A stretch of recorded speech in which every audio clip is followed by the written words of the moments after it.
Olá, eu sou a Joana. E eu sou a Verusca. Bem-vindas e bem-vindos ao podcast Jornada da Liderança à Luz do Propósito, que nasceu do sincero desejo de colocar luz às jornadas que foram guiadas por um propósito claro. Toda semana, uma história contada sobre uma trilha pela qual todos nós podemos caminhar, e nela o destino é o sentimento de realização. Hoje a gente está muito feliz e honrados de receber aqui o Thiago Berto. O Thiago Berto é dedicado e apaixonado por questões existenciais e propósito de uma maneira bastante profunda. Muito jovem, o Thiago já era engenheiro de sistemas na Microsoft, o mais jovem da América Latina, mas depois ele se tornou empresário e conquistou coisas materiais, conquistou o que o empresário quer conquistar, até entender que o verdadeiro propósito morava em outras oitavas. Então, por 3 anos, o Thiago viajou por 75 países, entre eles o Butão, visitando projetos de educação alternativa e comunidades sustentáveis pelo mundo.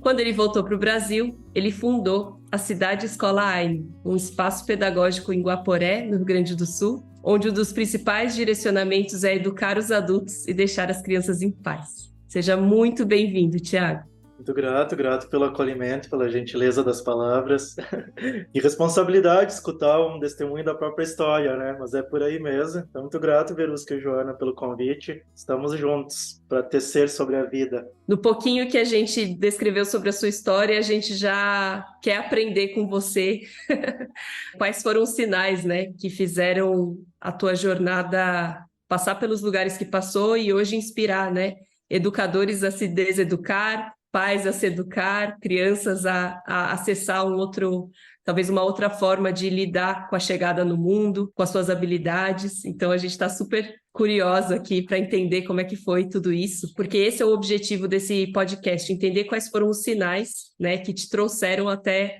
onde você está hoje, e talvez quais os sinais que ainda te orientam, né, Thiago? E a gente gosta sempre de começar esse papo pedindo para você nos levar para um momento. E aí, quanto mais riqueza de detalhes você nos trouxer, eu acho que fica mais rico, né, o decorrer do papo, para o momento em que você disse sim para a jornada de liderança que você se encontra hoje. E não necessariamente ela tem a ver com a posição que você tem hoje. Talvez essa decisão tenha sido tomada em um outro momento. Você pode nos levar para esse momento? Sim, uau, muito grato pela pergunta. Então, se falava, Joana, e os sinais, eu também, de alguma maneira, simbolizo os sinais por presentes. Às vezes nós podemos também olhá-los como obstáculos, e às vezes eles não chegam com a cara de presentes, nem de sinais, né? Mas colocam tudo no mesmo lugar. Então, assim, vamos colocar com esse sinônimo. Eu recebi, sim, sinais da vida. Eu vinculo muito menos a sabedoria de decisões, até porque algumas coisas eu tomei jovem e ainda, claro que a sabedoria é muito relativa, mas para mim, de alguma maneira, está relacionado a uma certa experiência que não necessariamente da idade, né? Mas a experiência de cair, se levantar, dos fatos do que acontece com a gente mesmo. O ser humano é um bicho muito estranho, ele vê o outro caindo, não aprende bem, assim, ele tem que cair ele, né? Então, eu vejo muito, sim, um pouco uma reação, resposta aos eventos da vida, e aí isso é bastante misterioso, porque eu não tenho essa clareza sobre, né, o Dharma, o Karma, o destino. A vida se apresentou de maneiras para mim e em alguns momentos eu nem sei se eu tinha muita escolha, eu simplesmente tive que seguir, fluir na contundência, na didática, o quão estreito eram essas situações, ou vamos dizer assim, esses sinais. Então, é um que eu vinculo muito a esse lugar que hoje estou aqui olhando para trás. De fato, sim, o sofrimento, isso não é um drama, uma vitimização, mas eu vinculo como um grande presente, um sinal a buscar respostas, o sentido para tudo aquilo e por aquele sofrer, né? De maneira prática, o que quer dizer isso, né?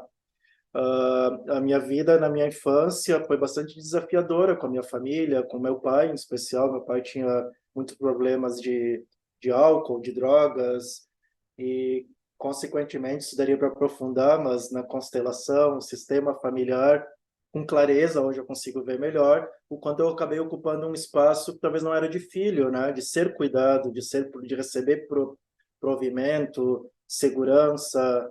Então, essas passagens mais difíceis na minha infância, da violência doméstica, violência física, verbal, de outros abusos, lógico que eu não dissimulo e não vou fazer apologia a nada disso, mas ao fim, assim é a vida, né? Mas me brindou a oportunidade de refletir muito. E por que tudo isso? Porque, pô, será que a vida é isso? Será que essa dificuldade, o quão justo, injusto, né? Então, eu sempre procurei entender o sentido e buscar o sentido da vida, da existência, ainda que pequeno, criança, jovem, adolescente, que é um cunho super filosófico, mas era pautado por não compreender como podia, entre aspas, ter um sofrimento tão grande, né? Então eu passei sim muita dificuldade, acredito muito no amor, acredito nas vias mais confortáveis, mais tranquilas para tudo.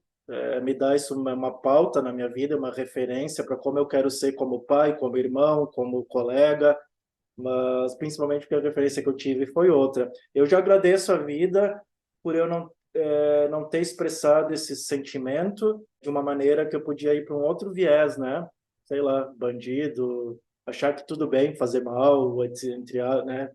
Quero ter muito cuidado com as definições do que é o mal ou o bem, mas eu reconheço em mim, sim, uma rebeldia, um sentimento de injustiça, uma raiva que eu canalizo e canalizei, procuro canalizar, vamos dizer assim, sem pudor nas palavras, para o bem ou para o que eu considero energias boas. Primeiro de tudo, não é a benevolência do que eu estou fazendo, uma obra para o mundo. Não, fazer bem a mim mesmo, né? Cuidar de mim, não me boicotar. A primeira coisa, que isso acontece muito, a gente se boicota, podemos estar num pulsar de morte e indo a favor, né, dessa morte, mesmo estando vivo, que é não se cuidar muito, desde questões físicas. Então, eu procuro honrar o máximo possível a vida e acolher a minha criança interior, o Thiago criança, o Thiago pequeno, né, de 6, 7 anos de idade, 5, e eu me tornar o adulto que eu queria perto quando eu era criança, né? Eu posso ser esse adulto, eu posso me dar esse ancoramento, essa segurança, esse acolhimento. Acabam sendo ferramentas para como eu vou me comportar com os outros, primeiro, né, a mim, e logicamente dessa cura de perdoar, entender, compreender no coração, não na razão, tá? Sentir compaixão, por exemplo, né, pelos meus pais, pelos ancestrais, que ao fim, até como diria a música do Legião, né, são crianças como você. Então, meu pai, minha mãe, eu tô falando isso, eu sei que todo mundo é muito parecido, os scripts ainda com mais ou menos contundência, né? São crianças, adolescentes aprendendo sobre a vida, aprendendo como é que é ser pai, como é mãe. Então, assim, não, como eu falei, não é um drama que eu quero fazer, mas eu reconheço em mim as marcas deixadas pela minha convivência, no meu caso, violenta, física, emocional, verbal, com os meus pais, com meu pai em especial, né? Porque minha mãe faleceu, eu era muito pequeno, eu era criança. E o paradoxo, até a ironia da vida, é que conversando, trocando, conhecendo cada vez mais nessa caminhada mais pessoas, como crescer em lares até onde pairava um ostracismo, um silêncio, pai e mãe nunca discutirem, não ter violências desveladas, ainda assim é violento, porque você cresce no morno, sabe, no que não existe. Então acaba, poxa, não tem para onde correr, né? A gente sente o desamor, o não acolhimento de uma forma ou de outra, é muito louco, né? Então eu já tive amigos que me disseram, poxa, Thiago, mal sabe você o quanto eu sofri pelo não dito. Pessoal, eu achei que a gente só sofria pelo dito, né? Então é muito relativo tudo isso. Ao fim, poderíamos filosofar horas e horas aqui, parece que a gente tem marcas de qualquer maneira e a vida é uma oportunidade da gente sair, buscar, ainda que com raiva, com rebeldia, mas buscar significado, respostas a esses sentimentos, principalmente aqueles criados na infância. E essa caminhada, essa jornada de fugir, de voltar, de reconhecer, de ter compaixão, de perdoar, de entender os sinais da vida, que foi o que a Joana me perguntou, acho que acaba sendo a vida em si, né? Tem uma música aqui no Sul, fala, acho muito linda o verso, que é quem sabe a vida é da vida a razão. Então, a missão eu entendo muito ao fim como viver, propriamente dito, estar vivo, se manter vivo, caprichando, um pulsar de vida, não escondendo o que há o que se incita a ser escondido, né? Não estando no piloto automático, se dispondo a sentir todas as nuances da vida, o pacote completo, eu já acho uma missão épica, né? E é o que eu estou procurando fazer. Para não me estender muito, outros sinais, eu reconheço essa raiva que eu sentia, claro, sim, pô, da violência, de ter crescido num ambiente nada seguro, canalizei esse sinal, esse presente para agir. E é interessante que a gente bota o rótulo, né? Pô, raiva é feio, é ruim. Não, é uma energia. Tipo, ela bota um foguete em órbita, assim, no sentido de força, né? Então, pode ser pela gratidão também, é uma outra energia que a gente pode conotar ela como mais suave, mas foi muito importante para mim, me deu um impulso de agir, de ir atrás, de estudar bastante, né, computador, o que fosse, e não obstante, depois eu reconheço um outro sinal, um sentimento de vazio muito grande, ter agilizado, acelerado a vida, muito jovem em algumas coisas, né, ter enterrado os meus pais, a minha mãe mais nova, depois meu pai já era adolescente, namoro, casamento, sabe, muita coisa rápida, empresa, e eu me vi jovem ainda, disse, uau, ficou muito, agilizou muitos acontecimentos, eu tenho uma vida pela frente, ainda estou me sentindo vazio. Eu reconheço esse sentimento, esse sinal do sentimento de vazio, porque ele também me fez procurar querer entender melhor o que eu ia fazer para o restante, né? Para toda os 2/3 finais da vida, considerando, vamos dizer, que eu quisesse, sei lá, até os 80, 90 anos, e é isso que eu estou fazendo agora, procurando não estar no piloto automático, flertando com a sensação clara, com a sensação não, com a informação ou com a consciência de que vai terminar, a vida termina, isso não é um papo dramático, mas é muito louco que a gente esquece que as coisas terminam, que a gente tem um tempo limitado, né? Esquece, e eu lembro disso, não fico fazendo drama e todos os dias lembrando que vai acabar a vida, mas, pô, tô aqui, tô vivo, vou procurar caprichar e tenho um guia, que é ficar velhinho, não tô ansioso e nem me conectando com aquele futuro, mas sim, de quando eu ficar velhinho, quem sabe já sentindo, né, preparando essa partida, olhar para trás e não ter arrependimento nenhum, ou o mínimo possível, de que eu tenha deixado de viver o que eu senti, o que o meu coração quis, ou vivi da vida dos outros, né? Paradoxalmente, geralmente a gente vive a vida de quem mais está perto da gente, de quem mais ama e nos zela, é quem mais nos corta as asas, né? Essa sensação, de fato, eu tenho claro que eu não quero ter. Como que eu não quero ter? Eu estou caprichando agora enquanto a vida está acontecendo. Então, esse é um pouco do como eu penso, como eu sinto a existência, não com a convicção, que eu tenho muitas dúvidas sobre o existir. Me parece de bom tom ter dúvidas. Muito estranho ter convicção sobre o mistério da vida, né? Mas estou procurando caprichar com os sinais que me foram dados, com as guianças, e honrar a oportunidade de ser um ser vivo, né? Com essa magia, esse milagre que é cosmologia, biologia, física, química. Não é pouca coisa, é um negócio bem lindo, bem milagroso, e para mim já uma nuance, um parâmetro é não banalizar a existência em si, sabe? Não precisa banalizar, ela já é curta, já é efêmera, pô, não precisa forçar a barra e deixar ela torná-la banal, porque ela já é rápida em si, né? Nossa, Thiago, quanta profundidade assim na sua fala. E tem algo que me salta aos olhos assim, quando você fala, você traz muita responsabilização, né? Você traz muita autorresponsabilidade, né? Então, você não é um refém da vida, né? A sensação que eu tenho é justamente essa, né? De que não existe você não é um refém, você é um protagonista, né? Justamente por essa autorresponsabilização. Talvez muitas pessoas podem ouvir sua história e pensar, nossa, quantas perdas jovem, né? Quanto amadurecimento rápido. Eu vejo só ganhos, né? Em tudo isso que você está trazendo. E o que você considera que te trouxe essa autorresponsabilização? Né? O que te faz ser assim hoje? Porque esse é um indicador com certeza, de pessoas que cumprem o que vieram fazer, sabe?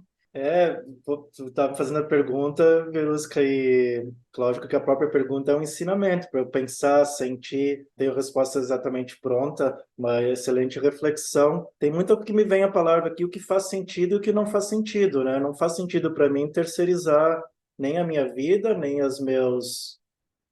meu futuro, meu presente, meu destino. Responsabilizar do passado é uma escolha, mas eu vou estar, quem sabe, sofrendo sem necessidade. Então, o equilíbrio disso é não querer ter o controle de tudo, né? Mas é parecido com o controle, ou uma outra viés do controle, assim, é como o termo que você usou de se autorresponsabilizar.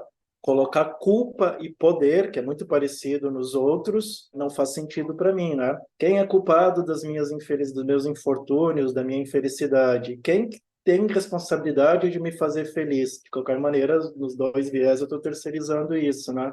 Eu tenho muito cuidado com os rótulos, não rotular, né? Carteirinha, sou isso, sou aquilo, mas me ajuda a me acolher, me cuidar. Então, assim, uma possível resposta, os eventos, a maneira que eu reagi à vida, a liberdade que eu ganhei com custo, né?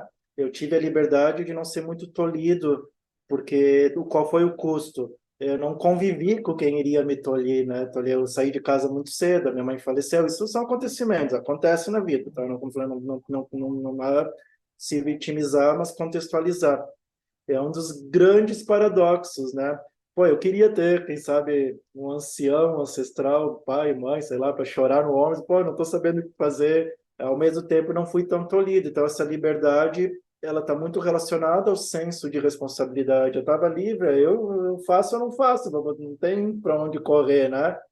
E outra que eu procuro simbolizar é uma definição, né? Eu tenho muito cuidado com os diagnósticos, mas tem uma particularidade, né, da neurodiversidade, neuroatípico, né? O pessoal chama Asperger, agora mais é um espectro autista, e entender essas minhas características com o passar do tempo me ajudou a entender que, ao fim, é um jeito diferente, não é melhor, pior, atípico, como se diz, eu acho muito forte a palavra, né? Atípico, mas do olhar com a vida, né? Ver a vida de uma outra perspectiva e, ok, ver a vida diferente é um tema, né? Eu honro, assim, me dou valor e, além de ver, eu procuro agir diferente, né? Eu não sei como é que seria só ver a vida diferente e ficar represando isso de continuar fazendo o que não faz sentido para mim. Talvez seja inerente as duas coisas, né? Eu vejo diferente e procuro tomar decisões para seguir o máximo isso possível, no cunho pessoal, profissional, o que eu estou procurando fazer no meu dia a dia.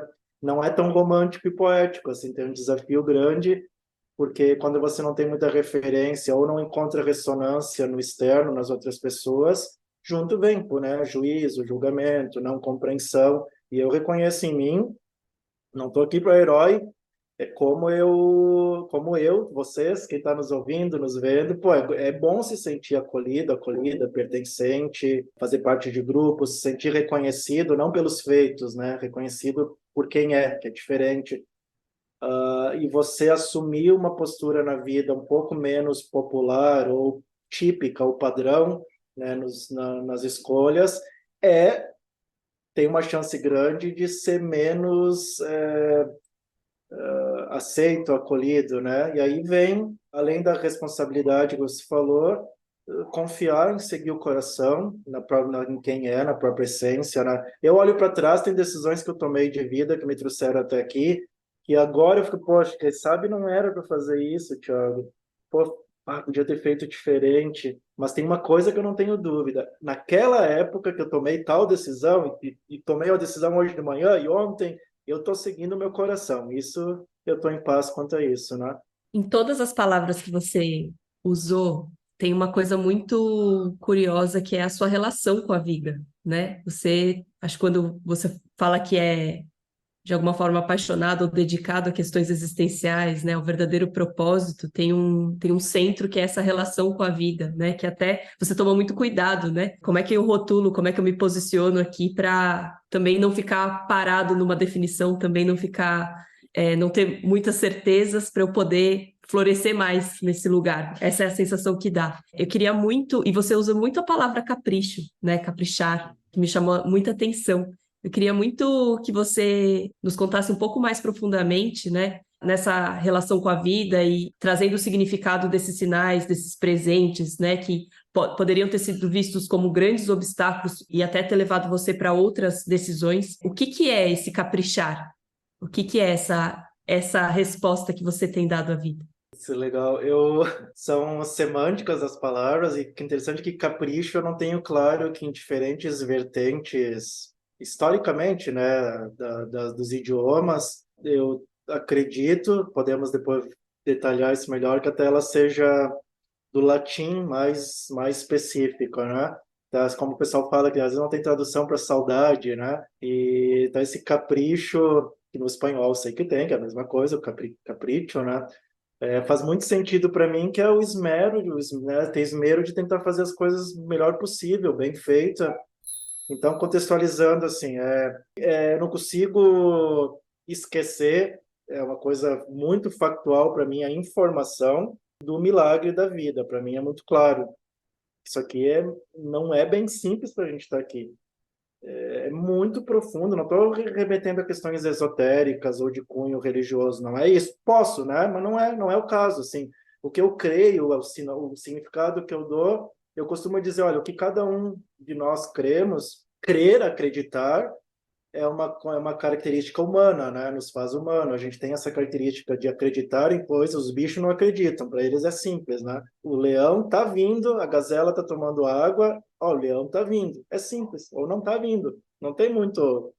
As coisas são, né? A gente acredita, a gente tem símbolos. Meu Deus.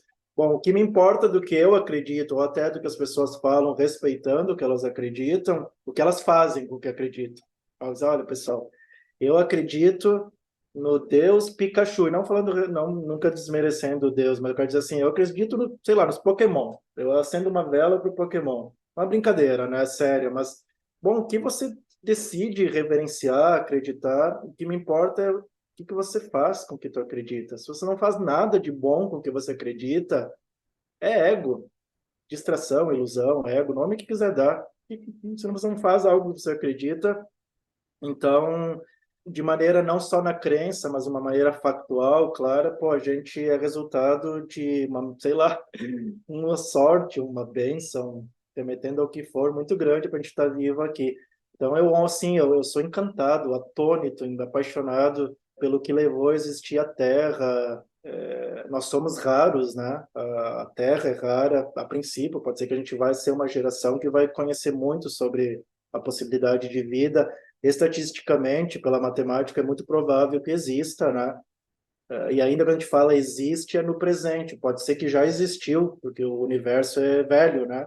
A Terra tem 4,5 bi, o universo tem 14. Então, o fato é que a gente é raro, tem um milagre. O Einstein dizia, a gente não precisa acreditar em milagre, a gente pode olhar pela janela e ver que tudo é um milagre, né? Então, eu tenho essa paixão, esse encantamento, essa curiosidade pela vida. Cara, como é que funciona a bomba sódio-potássio de cada célula do organismo humano? Como é que regula o pH, a temperatura? Por que a Terra está tortinha? Eu estou saindo das células para o planeta, né? Por que o planeta está inclinado? O que inclinou a planeta Terra? E o que tem a ver a inclinação? A gente só existe porque o planeta é inclinado. Por que existe uma Lua, um quarto do diâmetro da Terra, grande, né? O que a Lua tem a ver com a gente estar vivo? Pô, encantador. Isso me dá muito mais do que curiosidade, né? Científica, é uma filosofia, me faz eu me encantar pela existência. Eu tenho algumas considerações sobre a civilização humana. É uma civilização jovem que faz bastante coisas estranhas, mas ok, não é para a gente se açoitar e se punir. A gente é uma civilização, né? Uma espécie humana, sapiens, ocupando um planeta, e a gente está em processo evolutivo. De uma maneira bem lógica, até clara, a gente é muito novo aqui no planeta, então a gente faz coisas muito estranhas, né? A gente subjuga cor, raça, subjuga idade. Nós ainda tratamos mal os mais velhos de maneira geral, os mais pequenininhos, os filhotes. A gente não cuida do próprio planeta, isso é muito estranho. Então, assim, se fosse o IBGE cósmico, né, fazer uma pesquisa, vamos ver como é que tá esses humanos nesse planeta. Como é que eles tratam a fêmea? Como é que eles tratam os mais velhinhos? Como é que eles cuidam das outras espécies? Tá mal.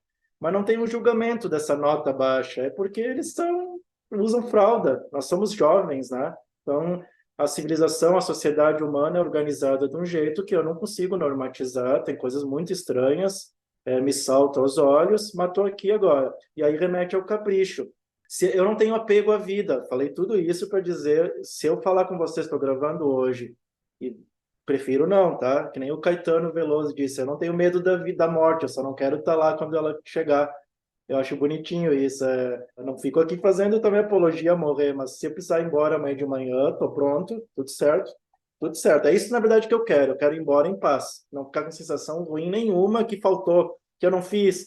E não, pode ser que não dê tempo para visitar alguns lugares, para passear, mas enquanto eu estou vivo, eu estou procurando caprichar. O que eu tenho é caprichar, fazer bem feito. E eu brinco, faço uma analogia a um náufrago, assim.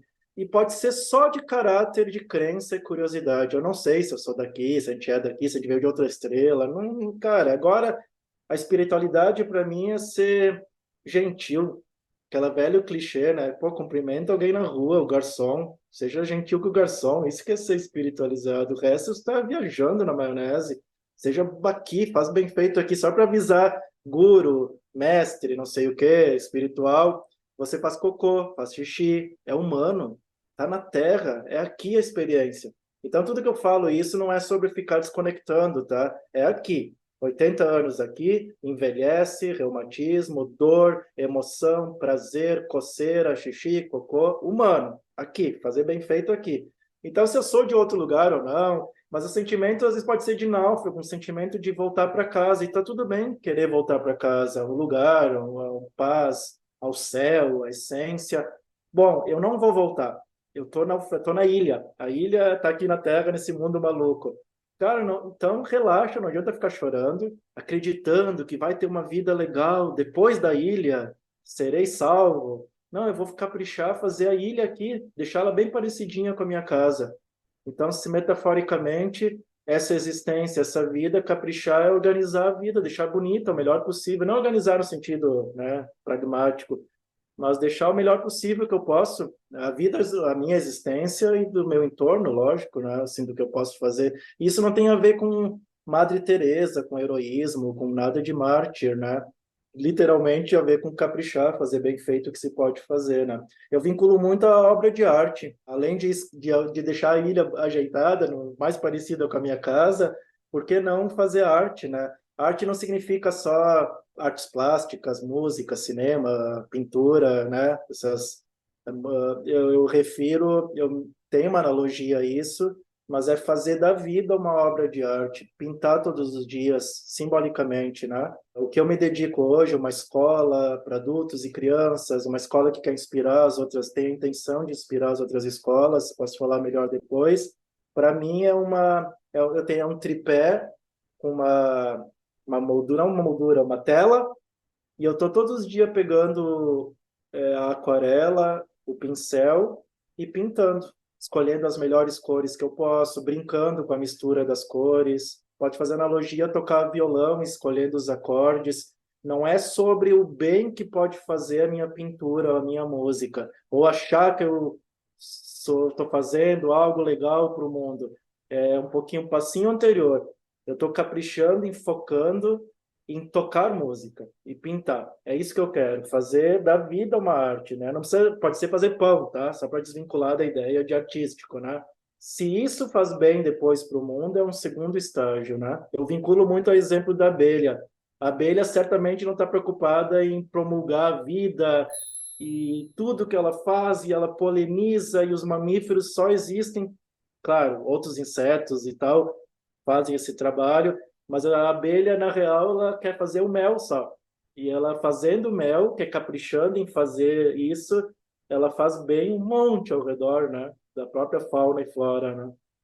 Então, para mim, isso que é caprichar, fazer o mel.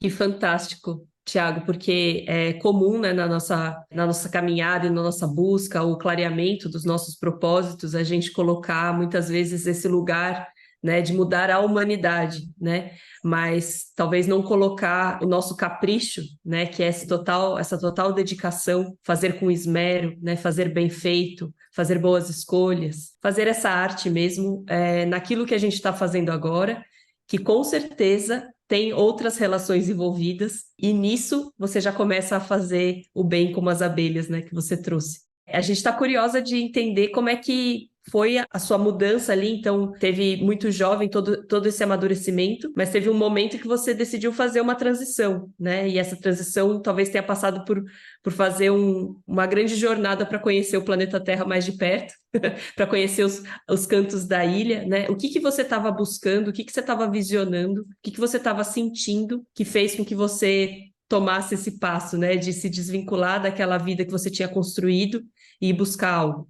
Sim. Me veio também chegou aqui a intuição de compartilhar para lhe responder isso, Joana. E também não é um estado ufanista de romantizar tudo da arte, de tudo perfeito. Não, é até errar no capricho, sabe? Tá sentindo tristeza, ansiedade, medo e sentir viver. Então, o que eu tá relacionado também, eu não quero passar anestesiado.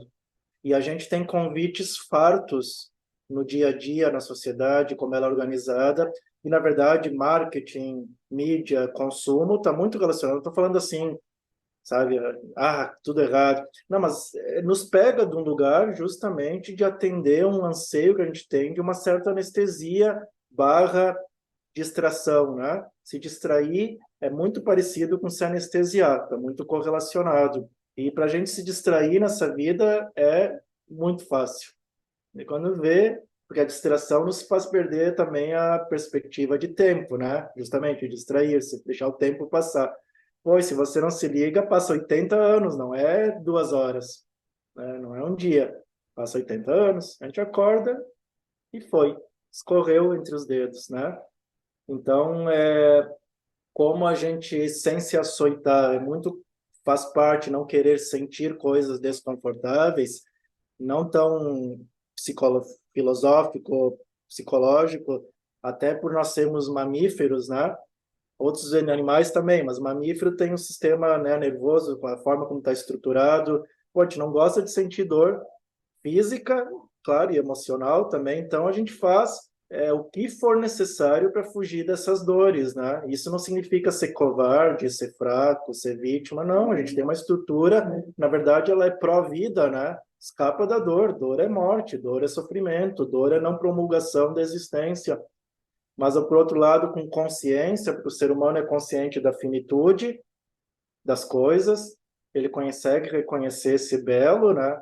Então, por outro lado, a gente sendo humano, a gente pode decidir se a gente não quer ser tão animalesco assim, porque a gente se comporta como animais, pior que os animais em alguns casos, que até os animais são mais honrosos com os seus, em muitos casos, mas não vamos também romantizar. Só que a gente tem uma decisão que a gente pode fazer de sim, de ser diferente nesse caso dos animais, que é também compreender o fim didático, existencial da evolução que a gente possa ter, né, estando aqui. Eu escutei esses dias, eu vi um vídeo de um grande amigo, do Gustavo Tanaka, e ele comentou sobre essa palavra transição, como às vezes ela é forte, eu quero fazer uma transição profissional, de carreira, meu, que pressão, né? Às vezes, como é que eu faço essa transição? E aí eu gostei que ele deu uma sugestão, e eu vou trazer só uma mudança de palavra que já muda a perspectiva e torna mais leve o processo. Eu achei demais isso. Quem quiser ver, deve estar no Instagram dele, Gustavo Tanaka. Eu acho que é um vídeo que ele postou, ele desenhando.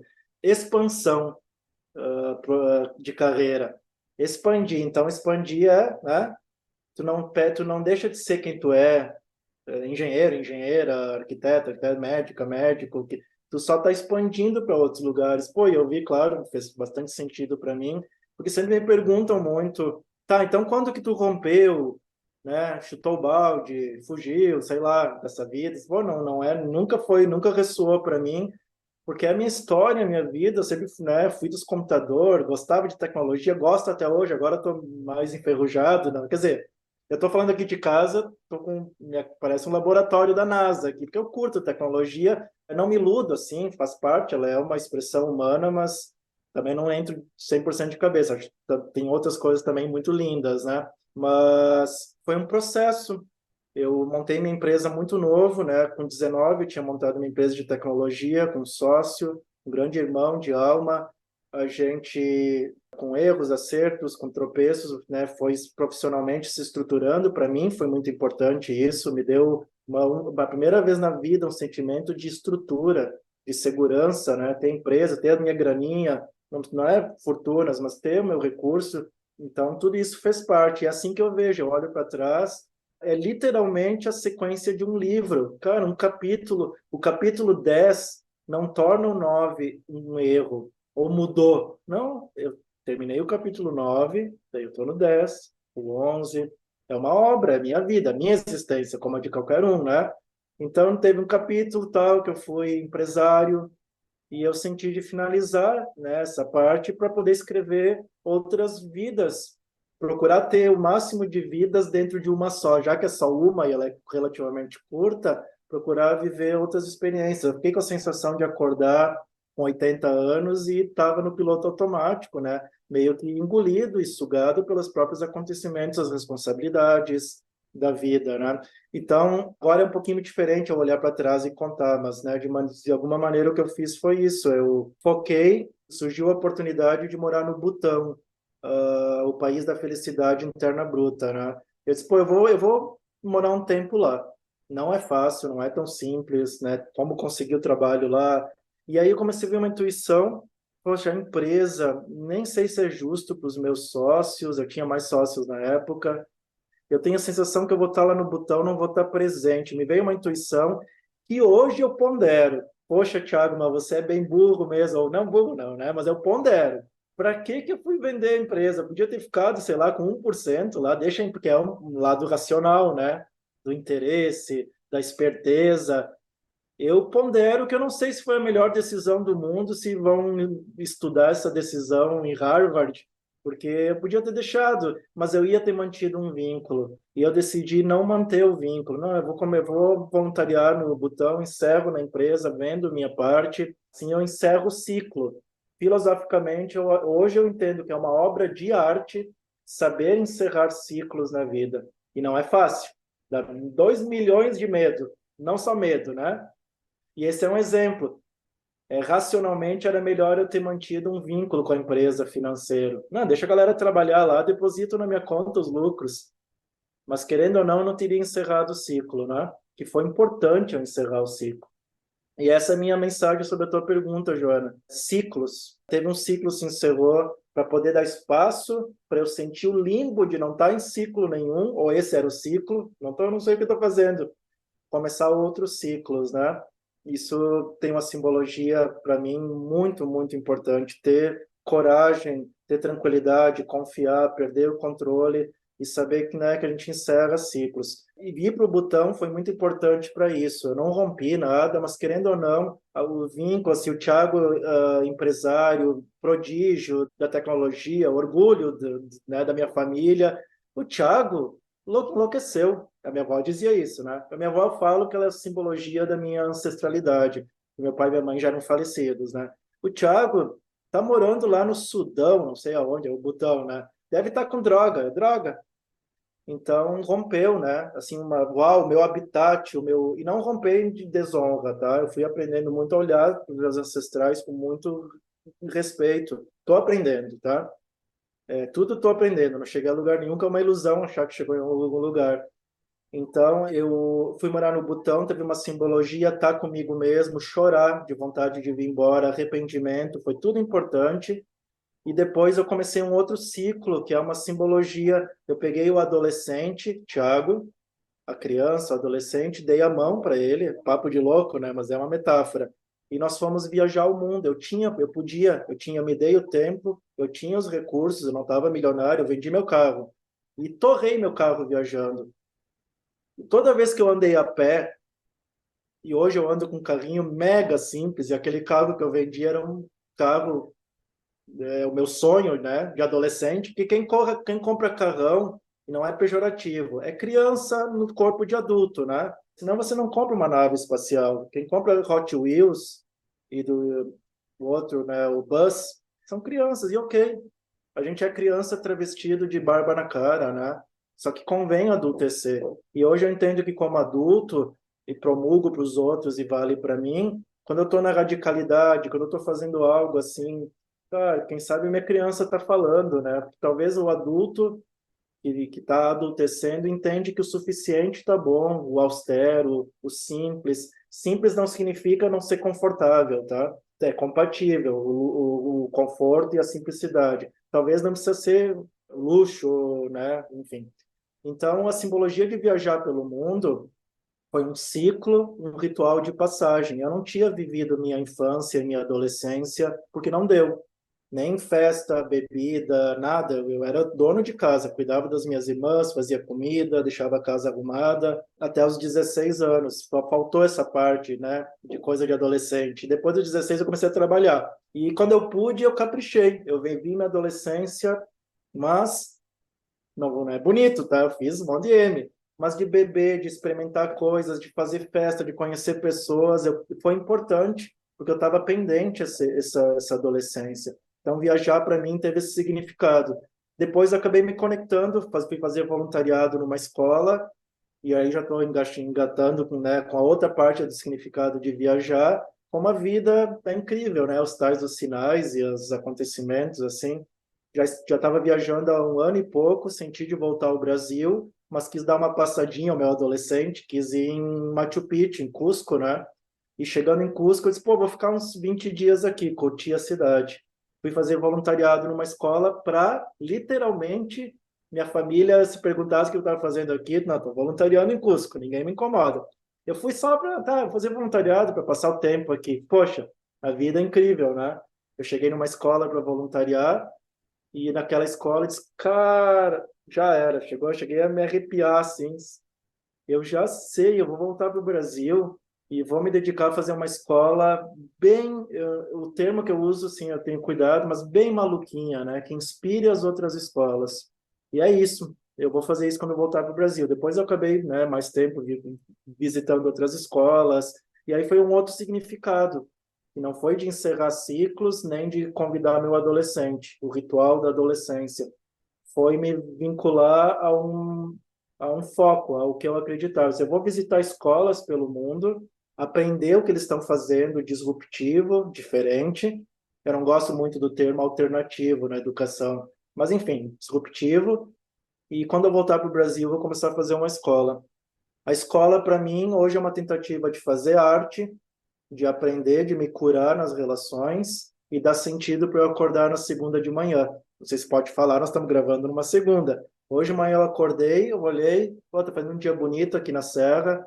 Cara, vale a pena encarar mais um dia. E ainda por cima, né, combinou o horário, eu também recebi educadores de vários lugares do Brasil, estão lá na escola agora. Eu moro a 5 minutinhos da escola.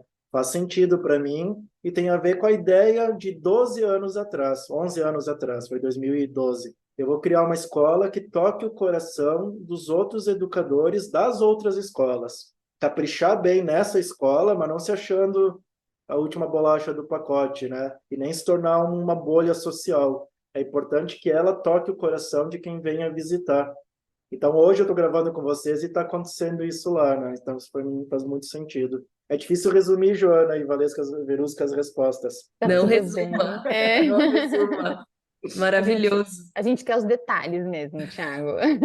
São muitos sinais, né? São muitos sinais e formas de acolher o próprio aprendizado, né? E usar esses ciclos dentro do próprio aprendizado. E a jornada de liderança, minha gente, para quem não percebeu ainda, é só sobre isso.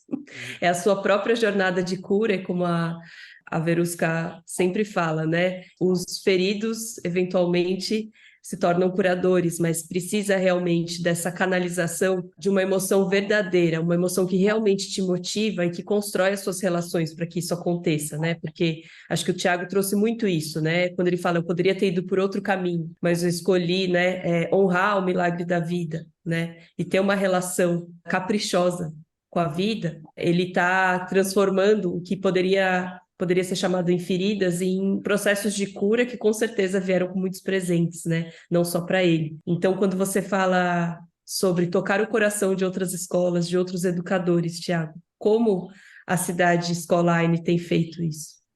Criando, primeiro de tudo, um cenário, né? Um cenário real, prático. Há momentos que os projetos, os sonhos, os objetivos são ideias, são literalmente projetos, podem ser apresentações, e ok, são momentos, né? A AINE é uma escola, né? Um espaço físico, disruptivo, por ser na natureza, por ser construído todo em bioconstrução, em técnicas de espaços arquitetônicos sustentáveis. que tem uma simbologia, claro, uma mensagem já intrínseca nisso, mas também a ideia de um acolhimento às crianças acaba se tornando um espaço que as crianças não tecem comentários, mas que faz muito sentido, sem dúvida, para a criança interior de cada um de nós adultos e para os pitocos, e por si só eles recebem um abraço do espaço, né? Não é uma parede, sei lá, né, branca assim que seja em si menos acolhedora, né, nessa filosofia. Então, a AINE é uma escola para adultos e crianças. O lema, vamos dizer assim, é educar os adultos, deixar as crianças em paz. Educar os adultos, ao fim, é tudo que nós conversamos aqui, né? Convidar a mãe, pai, os educadores a olhar para si, para o que as suas marcas, sem fazer um drama. Ah, então tá, eu tenho que achar alguma coisa ruim. Não, não necessariamente, mas a gente tem coisinhas que ficam lá guardadas, e que, porventura, não vendo, elas acabam sendo aquilo que a gente reage no dia a dia, né? Na relação hierárquica, profissional, afetiva, muito, na procura do pai e da mãe, nas relações. Então, a gente procura ter esse lugar de escuta, de vulnerabilidade entre adultos, para que eles olhem bastante para si. Para quê? Para desenvolver uma sensibilidade e um senso, sim, e até claro, de não colocar peso nas crianças, expectativa que eu não vivi colocar nas crianças. Jung diz, né, um dos maiores pesos que uma criança pode ter é a vida não vivida dos seus pais. Então, isso acontece bastante, né? Bota uma mochila pesada nas crianças.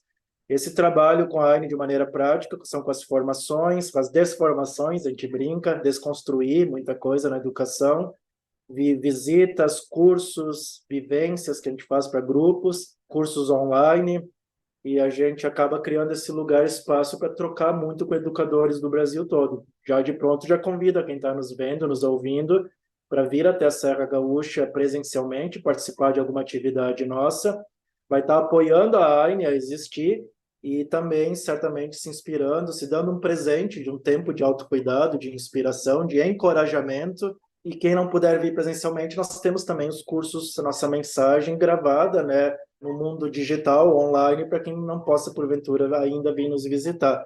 A AINE é uma ONG, é uma associação civil sem fins lucrativos. A gente não cobra, é uma escola que não cobra mensalidade. Nem por isso ela é gratuita. Por que ela não é gratuita? A gente intenciona com as famílias algo muito além do dinheiro, que é uma parceria, um companheirismo, uma não lugar de cobrar como se nós fôssemos provedor de serviço e, por consequência, eles não serem nossos clientes, né? Então, a gente não cobra mensalidade para ter uma outra relação com essas famílias e, por consequência, acaba sendo um desafio grande manter uma escola que não é pública. Ela é bem, nesse caso, peculiar. Nós somos privado, gratuito, mas mesmo assim não somos assistencialista, né? Não é caridade, não é essa pegada. Tem família de tudo que é realidades, né? Então, o objetivo nosso é trocar muito com as escolas públicas e privadas. Quando a gente recebe diretores, diretoras, professores, professoras de escolas de outros lugares do Brasil, do mundo, vem passar um tempo de estágio ou de curso com a gente, ou voluntariado, está acontecendo o objetivo. Eles saem, com certeza, tocados, talvez mexidos, né? Quem sabe até desconstruídos, né? Nessa desconstrução de ver a escola, uau, o que eu estou vendo aqui? O paradoxo é que provavelmente essa escola que ela está vendo, essa professora, esse professor, esse visitante, não é distante do que a criança dele sempre imaginou que fosse uma escola, né? Então, na AINE tem essa característica, muito do que eu sonhava, do que eu entendia, do que eu olhava, pô, escola, cara, não faz sentido isso, mas de maneira prática é isso, a gente tem claro na equipe, institucionalmente, de procurar o que não fazer sentido, não fazer. Daí o que a gente faz? Bom, aí é um outro mundo. Mas primeiro vamos ter claro que não faz sentido fazer na escola, aplicar prova, ter sinal, colocar as crianças em fila, várias coisas, deixar elas 4 horas sentadas, com intervalo de 15 minutos para elas poderem correr um pouco. Não faz sentido fazer isso. Mais obstante do que não fazer sentido, tenho muito cuidado com a palavra, né? Mas ela é contundente, ela expressa realmente o que eu sinto. É uma violência velada, normatizada através de leis, de índices. Que legal, Cara, é uma violência, você está violentando os filhotes de uma maneira bonita, que se você olha na televisão fica legal, sabe? Então, esse é um convite, a gente sensibilizar nas relações, se sensibilizar às violências que acontecem no mundo. Na educação normatizada acontece um monte de coisa, né? Isso não significa que eu estou afrontando ou botando o dedo. Faz parte, nós somos uma parceira, uma companheira das outras escolas e a intenção da AINE é ser uma referência. Às vezes nos faltam na vida referências e a gente acaba desistindo, né, do que a gente acredita por não ter visto referência. E quando a gente desiste, de certa maneira, tem uma parte bonita de desistir, é quando você para de querer lutar. Mas também desistir do que você acredita é uma morte, né? Um pouquinho, né? E, Thiago, é tão disruptivo o que você está dizendo. Eu acho que talvez para você hoje já seja normal isso, né? Mas para as pessoas que estão ouvindo, não, com certeza não. E eu concordo com absolutamente tudo que você disse. Pensando nessa visão de mundo que você tem, né? Eu imagino que você já esteja impactando muitas pessoas. Quando você começou a colocar isso em formato de trabalho no mundo, né? Como que as pessoas receberam essa sua visão de mundo? Eu acho que tem uma simbologia, Verusca, que a AINE está sendo feita em Guaporé.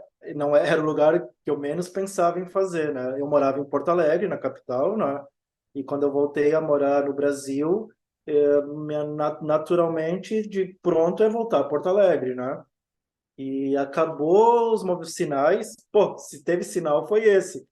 E eu vim visitar minha avó aqui em Guaporé. Eu não tinha uma relação legal. Guaporé é onde eu cresci. Eu nasci em Porto Alegre, mas eu vim para cá com 3 aninhos. Então, a minha infância foi aqui, né? Então, para mim, assim, de pronto, a minha referência é Guaporé, de ninho, né? De lugar que eu cresci.